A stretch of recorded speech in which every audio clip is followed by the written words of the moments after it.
जाने माने फिल्मकार और आर्टिस्ट मुजफ्फर अली ने सदगुरु के साथ धर्म परंपरा और भीतरी अनुभव से जुड़े मुद्दों पर लंबी बातचीत की। पेश है इस बातचीत के प्रमुख अंश। मुजफ्फर अली कहते हैं, यह मेरा सौभाग्य है कि आपने मुझे अपने साथ कुछ वक्त बिताने का मौका दिया। मुझे लगता है कि मैं एक बेहतर और अधिक ज्ञानी इंसान बन पाऊंगा। मैं एक बिल्कुल कोरी स्लेट की तरह आपके पास आया हूं। सदगुरु ने कहा, इसकी कोई गारंटी नहीं है। मुजफ्फर अली ने कहा, नहीं नहीं, मुझे तो गारंटी चाहिए। देखा जाए तो ऐसे कई क्षेत्र हैं जिन्हें लेकर हम जैसे लोग चिंतित रहते हैं। उनमें से एक है कि एक अच्छा गुरु कैसे पाया जाए। सूफीवाद में जिंदगी को देखने का नजरिया अलग है। उसमें गुरु हमेशा छिपा रहता है, वह आपसे दूर रहता है और उसके शिष्य भी सभी को नजर नहीं आते। लेकिन मेरा मानना है कि इस संसार में हमें एक गुरु की जरूरत है जो हमारे दिलों को रोशन करने में वास्तव में हमारी मदद करे और साथ ही हम में करुणा जगा दे। सबसे बड़ी बात यह है कि हम एक दूसरे के साथ मिलकर रहना से कैसे सीखेंगे, ये एक बहुत बड़ा मुद्दा है। सदगुरु कहते हैं, मुझे तो ऐसा नहीं लगता कि मेरे और आपके बीच कोई समस्या है। मुजफ्फर अली ने कहा, अगर समस्या न होती तो मैं यहां नहीं होता। सदगुरु ने कहा, जब आप मिलजुल कर साथ रहने यानी सह अस्तित्व की बात करते हैं तो इसका संबंध हमारे होने से है। देखिए, संसार में न जाने कितने रीति रिवाज और परंपराएं हैं। हम इन परंपराओं को एक हद तक इसके स्रोत से जोड़ सकते हैं। एक चीज जो आप महसूस करेंगे वह यह है कि कोई भी परंपरा या रीति रिवाज किसी एक आदमी के या कुछ आदमियों के अनुभव की सिर्फ बाहरी अभिव्यक्ति होती है।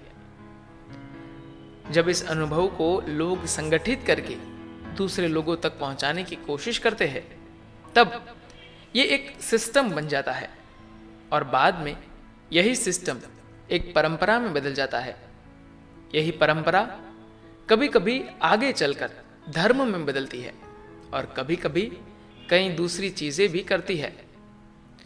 मुजफ्फर अली ने कहा, तो आप क्या परंपराओं को नकारते हैं? सदगुरु ने कहा, नहीं, मैं किसी चीज को नकार नहीं रहा हूं। मैं बस इतना कह रहा हूं कि इन सब चीजों की शुरुआत किसी अंदरूनी अनुभव से होती है। फिर इसका आगे की तरफ प्रवाह दो तरह से होता है, या तो असंगठित रूप से या फिर संगठित रूप से। अगर यह अनुभव आगे की ओर अव्यवस्थित रूप से हुआ तो आमतौर पर यह अपनी ढीली बनावट की वजह से परंपरा कहलाने लगते हैं। अगर इसका प्रवाह व्यवस्थित ऑर्गेनाइज्ड ढंग से हुआ तो यही एक संगठित धर्म बन जाता है। लेकिन अगर आप पीछे मुड़कर देखें तो आपको पता चलेगा कि इन सारी चीजों की शुरुआत व्यक्ति के भीतरी अनुभवों से ही होती है, फिर चाहे वह किसी एक व्यक्ति का अनुभव हो या कई लोगों का। किसी का अनुभव आपके लिए बस एक प्रेरक कहानी है। मैं बस यही कहना चाहता हूं कि सैकड़ों या हजारों साल पहले जिस किसी ने भी ये अनुभव किए हैं, हम उनके लिए अपना सिर झुकाते हैं। लेकिन किसी का भी अनुभव आपके लिए तब तक मात्र एक प्रेरक कहानी की तरह है जब तक कि आप खुद उसका अनुभव नहीं कर लेते और वह आपके लिए सच नहीं हो जाता। किसी भी व्यक्ति का जीवन और उसके अनुभव आपको केवल प्रेरणा दे सकते हैं, वह खुद में कोई मार्ग नहीं है। हर किसी के लिए बस यही जरूरी है कि वह उसका अनुभव खुद करे। हो सकता है कि दिया गया मार्गदर्शन या दिशा निर्देश आपको सही दिशा दिखा दे। यह भी संभव है कि जब तक वह दिशा निर्देश सदियों के बाद आप तक पहुंचे, तब तक उसमें विकृति आ गई हो और वह कुछ और ही बन गया हो। मान लीजिए आपने आज कुछ देखा और जाकर किसी को बताया कि मैंने ऐसा देखा। अब अगले 24 घंटों में अगर ये बात 25 लोगों तक पहुंचती है और फिर अगले दिन वही बात आपको किसी और से पता चलती है, तो शायद आपको बिल्कुल नई कहानी ही सुनने को मिलेगी। जो आपने देखा था उसकी बजाय कुछ और बात आप तक वापस पहुंचेगी। ऐसा ही होता है ना। इसका मतलब यह है कि जो कुछ भी पीढ़ी दर पीढ़ी गुजरता है, मानव मन उसमें काफी बदलाव पैदा कर देता है। यही इंसानी मन का स्वभाव है, क्योंकि ज्यादातर लोगों ने अपने मन को लेकर कुछ भी नहीं किया है। अभी अगर आप 1-2 घंटे के लिए यहाँ बैठते हैं और फिर मैं यहाँ बैठे सभी लोगों से हमारी बातचीत के बारे में बताने जा रहा हूँ तो आप देखेंगे कि एक ही बात को 1000 तरीके से बताया जा रहा है। इसकी वजह है कि आपका मन आपकी याददाश्त से स्वतंत्र होकर काम नहीं कर रहा है। जिस तरह की यादें आप अपने दिमाग में लेकर चलते हैं, उसी के अनुसार आपका मन सुनी हुई बातों में मिलावट या बदलाव कर देता है, चाहे आपको कुछ भी बताया गया हो।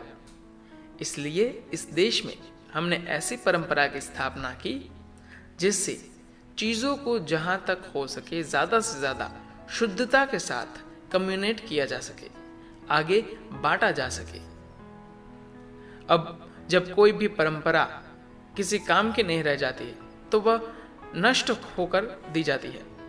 अगर कुछ ऐसा है जो कि किसी पीढ़ी के लिए बेकार है तो आप उसे थोप नहीं सकते।